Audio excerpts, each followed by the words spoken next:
बिस्मिल्लाहिर्रहमानिर्रहीम। अस्सलाम वालेकुम। हम अपना सबक कैसे याद करें, कैसे कम वक्त में ज़्यादा टॉपिक्स को कवर करें, कैसे अपने लेसन को ज़्यादा देर तक माइंड में सेव रखें, ये वो सवालात हैं जो हर एक स्टूडेंट के माइंड में आता है। तो इसका बेस्ट आंसर तो यही है कि हार्ड वर्क। जितनी मेहनत करेंगे उतना फल पाएंगे। लेकिन यहाँ कुछ टिप्स ज़रूर हैं जो हमारे लिए हेल्पफुल साबित हो सकती हैं। अब सबसे पहले मैटर करता है वक्त का इंतखाब। आप किस वक्त स्टडी कर रहे हैं। अगर आप सुबह सहर के वक्त या फजर के कुछ देर बाद के वक्त का इंतखाब करते हैं तो उस वक्त के 2 घंटों की पढ़ाई भी दिन के किसी और वक्त के 4 घंटों के बराबर हो सकती है, क्योंकि उस वक्त हमारा माइंड फ्रेश होता है और दिन के दीगर औकात की निस्बत ज़्यादा एक्टिव भी होता है। और वैसे भी देखा जाए तो हमारे दीन में उस वक्त को बहुत बाबरकत कहा गया है। उस वक्त इन्वायरमेंट भी काफ़ी पीसफुल होता है, घरों में शोर शराबा भी कम होता है, तो इसलिए डिस्ट्रैक्शंस कम होती हैं। अच्छा, यहाँ पर ये तो पहली बात। अब दूसरे नुक्ते की तरफ चलते हैं। तो वक्त के बाद आती है जगह के इंतखाब की बात। पढ़ाई के लिए हमेशा ऐसी जगह का इंतखाब करें कि जहाँ घर के लोगों का ज़्यादा आना जाना ना हो, बच्चों की आवाज़ें, टीवी की आवाज़ें ना हो, ख़ानदान का कोई मसला डिस्कस ना हो रहा हो, क्योंकि ऐसी सूरत में हमारा ध्यान उन बातों की तरफ जा सकता है। और हाँ, इस सब के अलावा जो सबसे बड़ी डिस्ट्रैक्शन है या एक ऐसी चीज़ जो रुकावट बन सकती है, वो है हमारा प्यारा मोबाइल फ़ोन। आई नो सभी ने पहले से गैस कर लिया होगा। तो कोशिश कीजिए कि मोबाइल फ़ोन को ख़ुद से दूर रखें, उसको साइलेंट मोड पे रखिए या स्विच ऑफ कर दीजिए ताकि आपकी अटेंशन डाइवर्ट ना हो, क्योंकि हम सभी की कहीं ना कहीं आदत बन चुकी है थोड़ी थोड़ी देर बाद व्हाट्सएप चेक करना, इंस्टाग्राम देखना। और अगर हम एक बार मोबाइल की तरफ हाथ बढ़ाते हैं तो कमोबेश आधा पौना घंटा वापस पलटना तो नामुमकिन हो जाता है। और फिर स्क्रॉलिंग के बाद जब फ़ोन वापस रख भी देते हैं तो पढ़ाई पर कॉन्सेंट्रेट नहीं कर पाते। कोई ना कोई सोच, कोई ना कोई बात या फिर ज़हनी थकावट हम पर हावी हो चुकी होती है। और वैसे भी कहते हैं कि मोबाइल फ़ोन का जो एक्सेसिव यूज़ है ना, वो हमारे माइंड को कमज़ोर कर देता है, चिड़चिड़ापन पैदा कर देता है, बर्दाश्त करने की सलाहियत को कम कर देता है। अच्छा, यहाँ पर अब आते हैं हमारे तीसरे पॉइंट की जानिब। वो ये है कि जो भी लेसन, जो भी टॉपिक है, उसके की पॉइंट्स बना लें। उसको याद करने में ये बहुत हेल्पफुल होता है। उसको कहानी की तरह समझे, फिर देखिएगा कितनी आसानी से और कितनी जल्दी से आप अपने लेसन को प्रिपेयर कर पाएंगे। वाक़यात को वाक़यात से जोड़कर चीज़ों को याद रखना कदरे आसान होता है।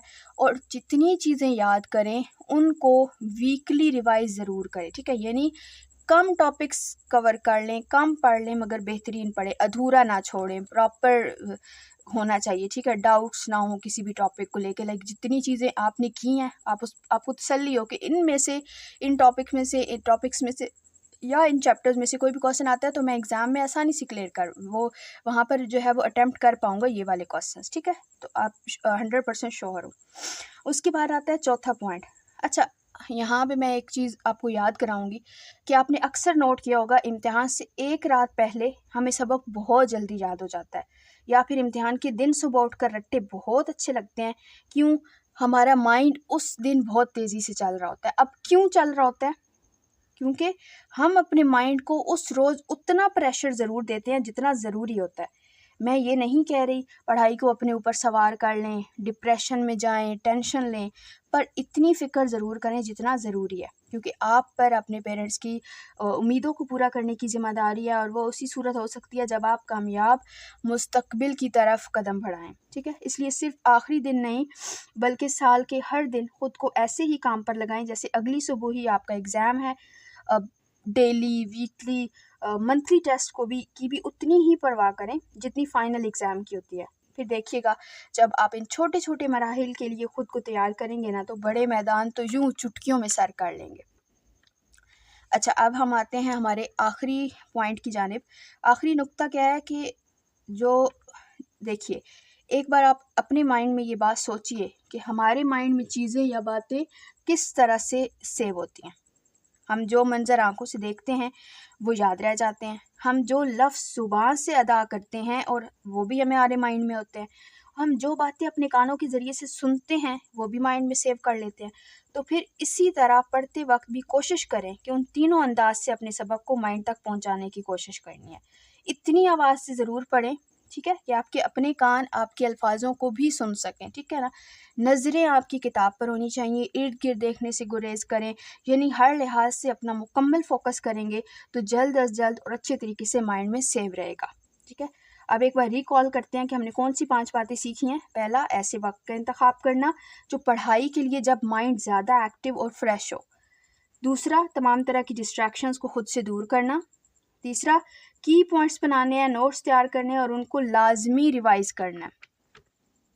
खुद को अपनी पढ़ाई के लिए, चौथा पॉइंट है, खुद को अपनी पढ़ाई के लिए, अपने करियर के लिए, अपने फ्यूचर के लिए, अपने गोल्स के लिए फ़िक्रमंद कीजिए। अपने कंफर्ट जोन से बाहर निकलिए, आज कल परसों पर अपने काम को मत डालिए। पांचवा और आखिरी पॉइंट ये है कि जितना भी वक्त दें पूरी अटेंशन पढ़ाई पर हो, ठीक है। फोकस बहुत ज़रूरी है, ये उस वक्त आपकी प्रायोरिटी सिर्फ आपकी स्टडी होनी चाहिए, ठीक है।